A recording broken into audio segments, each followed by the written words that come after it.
People use AI to help with a lot of tasks these days, like break down a long document to only a few bullet points, or maybe you want to make an email sound more professional, or look for trends in your spending habits. Yeah, but did you know AI chatbots can do more than answer text chats? They're listening too. A new article from the Wall Street Journal says people working in the tech industry have been doing this for a while now, and we're just now catching up.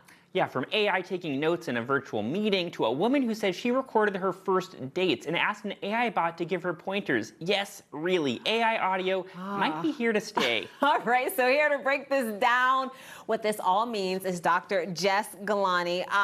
So I'm surprised by this, but I guess not really. Are people, this is happening, right? Yeah, it's happening, and I think people we always have early adopters who really lean into doing everything as technologized as they can. And those are probably the people who are more inclined to do this right now. So give us some situations when this might go down. Yeah, I mean, as Bo had mentioned, in meetings especially, I feel like people began to normalize this through the AI note-taking features that you can have in teleconferencing meetings.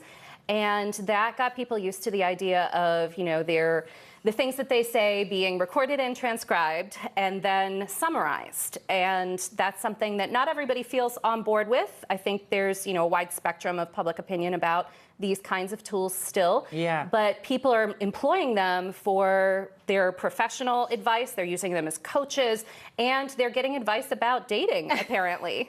I love this. Yeah, so it's all sorts of uses. You see people using it for work, they're using it for their sort of social life as well. And like, is it accurate, that the information it gives back to you? Do you have a sense? Well, I think that I personally have not done this because I am a little bit more AI resistant than some. I'm right there with you. But I think that, if your boss says, I'm going to turn on this AI meeting recorder, it's hard to say no to your boss. So that kind of begins the process of the slippery slope into suddenly I'm recording my casual conversations with friends and having it give me feedback on how much I talked versus how much they talked. Can I be more charismatic? How can I be more engaging? How can I be a better listener? Asking these questions that might feel uncomfortable to ask to an actual person, but when it's an AI, people let their guard down and they don't feel as judged. I think that's why some of these tools have taken off as they have. So set this up. How would this work in like a dating situation? So say I'm like this hot I got stud. Mikey's phone. I'm going to start recording right now over here. I'm this hot stud who you've been wanting to go out with some time, and we're at a restaurant, and you're secretly recording, like on your side of the table. I don't know anything about it. Yeah. Like, what are you telling it? What are you asking it?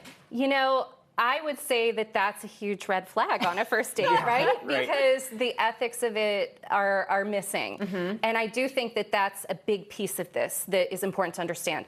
Pennsylvania is an all-party consent state, which means that if you are recording someone, you are legally obligated to ask their consent, to inform them first of all, and then ask for their consent. Yeah, everyone has to be in on it. Everybody has to be in on it. In California, where all of these tech companies are, clustered, and so many of these tech enthusiasts are based, is also an all-party consent state. So I think people are getting into legal weeds that might wind up having them get sued. Well, your date, if you tell them that you're recording them, I don't think you're going to get a second date because it's going to come off as strange. Yeah. It's weird. Yeah. I wonder how accurate it is. My wife has all their meetings are on whatever online platform, so it's recorded and then it gives you these bullet points, and oftentimes it's wrong because it'll also listen to the random chit chat about where people are going on vacation, and then it'll get confused, like what's the social chit chat and what's real. So true. And so you won't always end up with the accurate information. It's not smart enough to know, like, oh, this is something Mikey's talking about what she's doing this weekend, and this is something pertaining to the project. It can't differentiate in that way that we are used to differentiating between the private chatter and like the meeting content.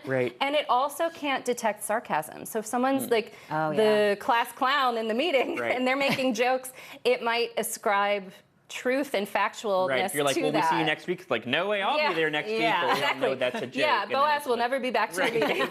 Like, there are lots of problems with it. And I do think that's where we have to remember that we are the humans who are using these tools, and we have to be in the driver's seat. We have to have accountability mechanisms in place, whether it be somebody who reviews that transcript and makes sure it's accurate or fixes it where it's wrong.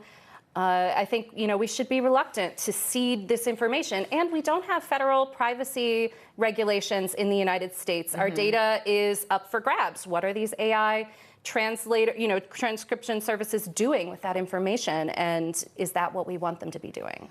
Oh, this is so interesting. I could talk about this dating topic forever. Like, I'm interested in the work stuff. Let's talk more about. Tell me more. Like, if you're the person who just keeps getting ghosted, maybe you don't use it during the actual date, but after to like surmise things for you, take or leave, whatever you want. I don't know. Well, That's it's interesting, I think, if you got that feedback after a meeting or a date and you're like, that you were talking 80% of the time. That could be really eye-opening if you hadn't realized that you were taking up that much space. It could be helpful in that way. And people have to kind of be open. There's something lovely about the vulnerability it takes to say, how can I do better? Right. And so, maybe we can take that as the positive aspect of this. Yeah. Very interesting. Okay. Thanks, Dr. Jess. Thank you. Dr. Jess is offering a free lecture on our digital information environment and how to sort through it. That's August 20th at the Carnegie Library main branch in Oakland.